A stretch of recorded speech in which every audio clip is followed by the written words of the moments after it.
Hey, this is Combat Wombat, and we're coming back with another quick review, and this time it's for Little Nightmares. So we're going to be taking a look at how does it look, how does it sound, how does it play, and is it fun. So let's get right in. How does it look? Little Nightmares mostly looks gorgeous. So the game's lighting is usually perfect, except for one or two times when I walked through a room and the lighting looked a bit wonky, but it corrected itself usually after a couple seconds. There are so many tiny details that I really appreciate, ranging from the physics of certain objects and camera movements hinting at where this game actually takes place before the big reveal, to a bedroom full of unnaturally high furniture which you wander around in for a bit before thinking, oh, it has tall furniture because the antagonist whose room this belongs to has really long arms. Which brings me to the design of the baddies themselves. There are a number of enemies present through the game, and all of them are either scary as hell or just gross, save for the final boss, who is easily the least scary. I kinda wish that the first antagonist came after the second, because in general that character was absolutely terrifying.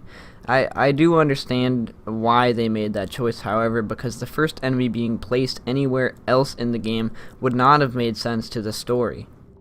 All of the bad guys have very twitchy motions to them, and sometimes this adds to the creepiness, I'll give it that, but a lot of the time these characters feel very twitchy because the enemies switch between animations really roughly, making a lot of their movements feel pretty unnatural. I also notice sometimes the first enemy's hands go through objects when he's trying to grab your character. Overall, the visuals perfectly set the atmosphere of the game, except for a few hiccups that took me out of the experience a little bit. How does it sound?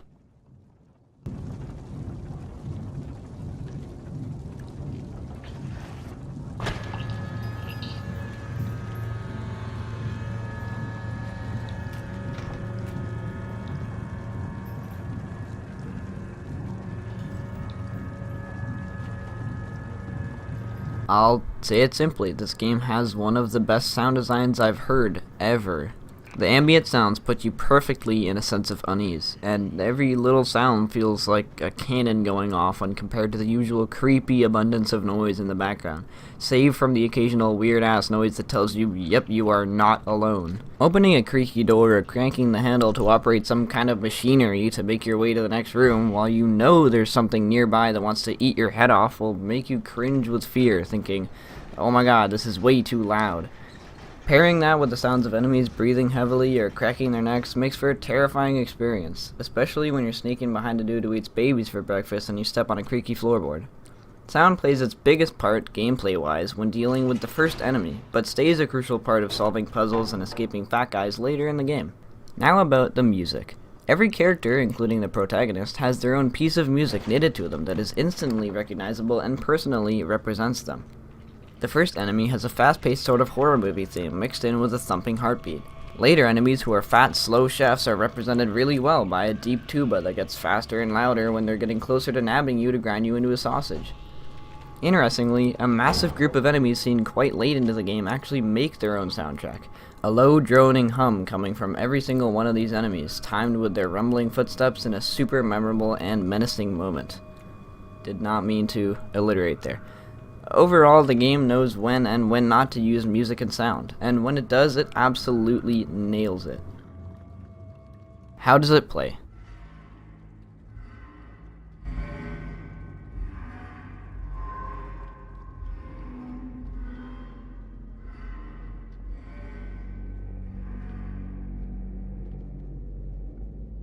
Now, while the two sections I talked about before this one definitely blew me away, we all know the most important part is the gameplay itself, and unfortunately, I have some bad things to say about that before I talk about what's good.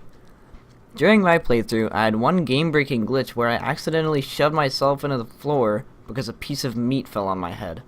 I had to restart from the last checkpoint. Other than that, I didn't have much else to complain about. But, watching another person play through the entire game, they actually ran into way more problems than I did. He had an instance where he jumped off a cabinet and got stuck mid-air for a couple seconds. He ran into several occasions where an enemy didn't function properly and managed to catch him even though he wasn't making any noise.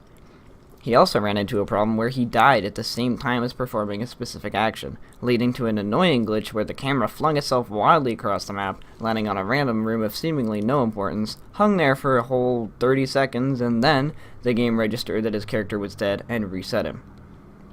Glitches aside, I have a couple complaints about the gameplay itself. Navigating a dark area on small surfaces while having to deal with 3D controls on a cinematic but irritatingly low camera can be boring and infuriating at times. There were too many times when the platform relied too heavily on my willingness to keep playing the game after I fall off a thin piece of wood than my ability to solve puzzles and time my jumps. I noticed these problems playing on a keyboard and mouse, while the other person I watched play the game used a controller was equally skeptical.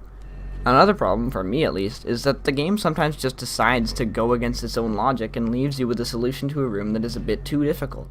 For example, when I'm taught for pretty much the whole game that a key to a locked door is usually found by doing a puzzle or distracting an enemy, it's really annoying that one of the last keys needed for the game is hidden under a pile of rubble.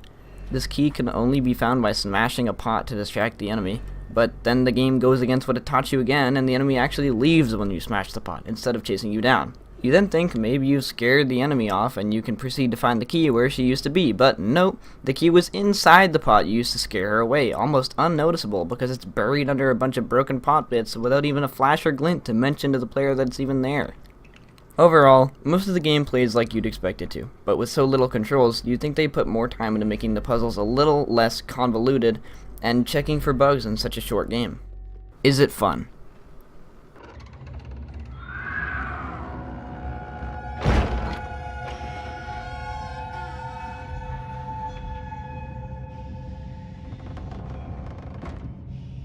Definitely. When you get past the glitches and small bits of annoying gameplay, this can be an absolute blast to play through. I love the tense and creepy atmosphere, and it really is awesome and heart-pounding to be chased around by a terrifying dude whose skin is peeled off his skull. There are so many great moments in this game that I've tried not to spoil in this review that actually made me take my hands off the keyboard for a second and take a breather. After finishing the game, I went and read through every page in the game's wiki, and all I can say is that the game has a giant plethora of lore that's really interesting and mysterious. This game is extremely enjoyable almost all of the time, and I totally appreciate the efforts the developers made to make the world as immersive and detailed as possible. Keep in mind, this review is for the base game only, not including the DLCs, although I have played those. It looks like I don't really have a format for actually reviewing stuff, so let's just say from now on it's going to be out of perfect. I'm going to give Little Nightmares a short but innovative and extremely creative out of perfect. Thanks for watching, everybody. Tune in for the next video. That's going to happen in like 6 months. I don't know. See ya.